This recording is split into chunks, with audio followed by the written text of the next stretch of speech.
आदमी 3 दिन और 3 रात तक समुद्र में तैरता बहता रहा। जब वह एक बड़ी पहाड़ी पार करके आगे बढ़ा तो अचानक खुद को बौनों के देश में पाया। उसने धीरे से कहा, मदद करो, और तुरंत बेहोश होकर गिर पड़ा। वह इतना विशाल था कि छोटे छोटे लोग डर गए और रस्सियों से कसकर बांध दिया। खबर राजा तक पहुंची तो वह खुद आकर ऊंचाई से उसे देखने लगा। तभी मंत्री बोला, इसे अभी खत्म कर दो वरना आगे मुश्किल होगी। राजा सोच ही रहा था कि आसमान काला हो गया और मूसलाधार बारिश शुरू हो गई। राजा ने इसे अशुभ संकेत माना और उसे मारने का आदेश दिया। तभी आदमी घबराकर आसमान की तरफ फूंक मारता है, बादल हट जाते हैं और बारिश थम जाती है। यह देखकर सब दंग रह गए। राजा ने तुरंत उसे छुड़ाने और खाना देने का आदेश दिया, लेकिन वह इतना बड़ा था कि पूरे साल का अनाज अकेले ही खा गया। अब पूरे राज्य में भुखमरी का डर था। तभी आदमी जंगल की ओर गया। उसने एक पेड़ जड़ समेत उखाड़ दिया और देखते देखते कई एकड़ जमीन साफ कर दी। फिर अपनी टोपी लेकर समुद्र से इतना खाना निकाल लाया कि पूरे देश को कई सालों तक चिंता न रहे। लोग उसके पैरों में गिर पड़े और चाहते थे कि वह यहीं रहे, लेकिन आदमी तो अपनी बीवी की तलाश में निकला था। उसने राजा से जहाज बनाने की मदद मांगी। राजा ने हाँ कहा, लेकिन शर्त रखी कि पहले उसे दुश्मनों को हराना होगा। आदमी मान गया। 2.5 साल समुद्र में भटकने के बाद वह दुश्मनों तक पहुंचा और उनकी नौकाएं खींच लाया। सैनिकों ने पूरी ताकत से हमला किया, लेकिन उनके हथियार उस पर ऐसे लगते जैसे कपड़े पर मार रहे हों। आखिरकार आदमी जीत कर लौट आया। राजा ने उसे मेडल दिया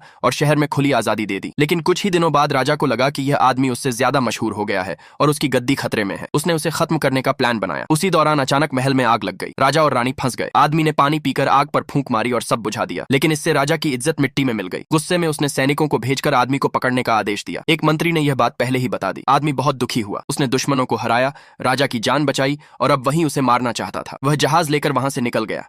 7 दिन और 7 रात समुद्र में घूमने के बाद वह एक टापू पर पहुंचा।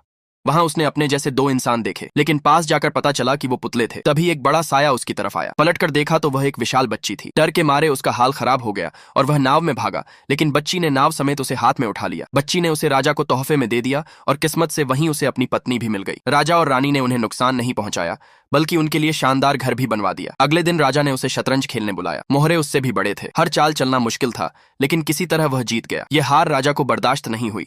उसने उसे पिंजरे में डाल दिया और उस पर आधी सदी से भूखे मगरमच्छ को छोड़ दिया। आदमी ने तलवार उठाकर लड़ने की कोशिश की, लेकिन मगरमच्छ ने उसे पटक दिया। तभी बच्ची दौड़कर आई और उसे बचाकर बाहर ले गई। दोनों वहां से भाग निकले। राजा ने पीछा करने के लिए फौज भेजी। वे जंगल तक पहुंच गए। बच्ची ने जल्दी से आदमी और उसकी पत्नी को एक छोटी नदी में डाल दिया ताकि वह तैर कर निकल जाए। राजा ने उन पर बड़े बड़े पत्थर फेंके, लेकिन उसका निशाना इतना खराब था कि दोनों बच निकले। काफी समय बाद वह समुद्र पार कर एक नए इलाके में पहुंचे। वहां एक औरत सामने आई जो उन्हीं जैसी थी।